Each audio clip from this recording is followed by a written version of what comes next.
Hello everyone, welcome back to my channel. कई लोगों के सवाल आते हैं कि हमारे अल्ट्रासाउंड में अलग वीक्स आ रहे हैं और हम जो अपनी एलएमपी के अकॉर्डिंग दिन काउंट कर रहे हैं तो उसमें अलग वीक आ रहे हैं। तो उसमें कोई प्रॉब्लम वाली बात तो नहीं है। ऐसा क्यों होता है, क्यों दोनों में अलग अलग वीक्स आते हैं प्रेगनेंसी के।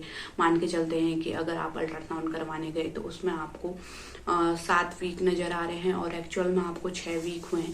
तो दोनों में कोई प्रॉब्लम वाली बात तो नहीं है। क्यों ऐसा होता है इस वीडियो में डिस्कस करेंगे। तो काफी हेल्पफुल वीडियो होने वाली है, क्योंकि आप लोगों के काफी सवाल आते हैं कि हमारी अगर हम उस तरीके से काउंट कर रहे हैं अपने लास्ट पीरियड डेट के अकॉर्डिंग तो हमारे वीक्स ज्यादा आ रहे हैं और जो अल्ट्रासाउंड है उसमें कम आ रहे हैं, या फिर अल्ट्रासाउंड में ज्यादा वीक्स आ रहे हैं और एक्चुअल में हमें कम वीक हुए हैं।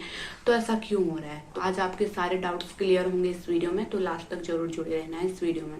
होता क्या है कि जब हम अल्ट्रासाउंड करवाते हैं तो उसमें अल्ट्रासाउंड के द्वारा बच्चे के साइज को देखा जाता है, मेजरमेंट किया जाता है। तो बच्चे के साइज के अकॉर्डिंग उसके वीक्स होते हैं, यानी बच्चे के साइज को मेजरमेंट किया जाता है और उसी अकॉर्डिंग वीक्स आते हैं, उसी अकॉर्डिंग वीक्स आपको बताए जाते हैं, लिखे जाता है। और जो हम एलएमपी जोड़ते हैं लास्ट, जब आपकी मेंस्ट्रुएशन लास्ट पीरियड का फर्स्ट डे था उस अकॉर्डिंग हम जोड़ रहे होते हैं, तो उसमें हमें अलग वीक्स आते हैं। इसीलिए हमारे अल्ट्रासाउंड और जो हम पीरियड के अकॉर्डिंग अपने वीक्स जोड़ रहे होते हैं दोनों में 1-2 हफ्ते का डिफरेंस इसलिए होता है। जो डिफरेंस होता है ये काफी कॉमन है, बहुत ही कॉमन है कि आप अगर अल्ट्रासाउंड करवाने जा रहे हैं तो उसमें आपको 8 हफ्ते दिख रहे हैं और एक्चुअल में आपको 7 ही हुए हैं, या फिर अल्ट्रासाउंड में 1 हफ्ता कम दिख रहा है।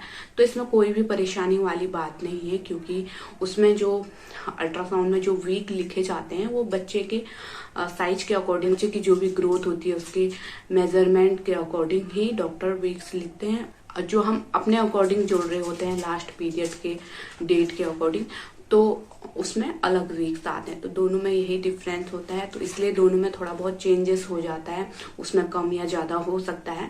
तो ये बहुत ही कॉमन है। देखिए, यहाँ पे घबराने वाली बात तब होती है अगर हमारा जो अल्ट्रासाउंड है वो एक्चुअल वीक्स के अकॉर्डिंग काफी कम दिखा रहा है, यानी कि एक्चुअल में हमें हुए हैं 15 हफ्ते, यानी कि 15 वीक्स हुए हैं और हमारा जो अल्ट्रासाउंड दिखा रहा है वो हमें 7-8 वीक्स ही दिखा रहा है, 7 वीक्स ही प्रेगनेंसी के दिखा रहा है।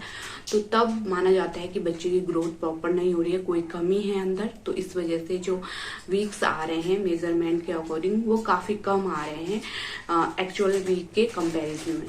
तो ये चीज ध्यान देने वाली होती है, यहाँ पे डॉक्टर आपको बता देंगे कोई भी प्रॉब्लम होगी तो।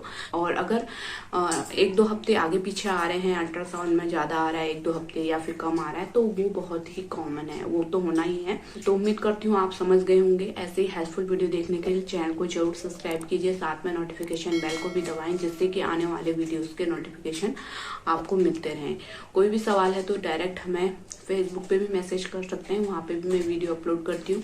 फेसबुक पेज को भी जरूर फॉलो कीजिए, लिंक आपको नीचे डिस्क्रिप्शन पे मिल जाएगा। Thank you, thanks for watching.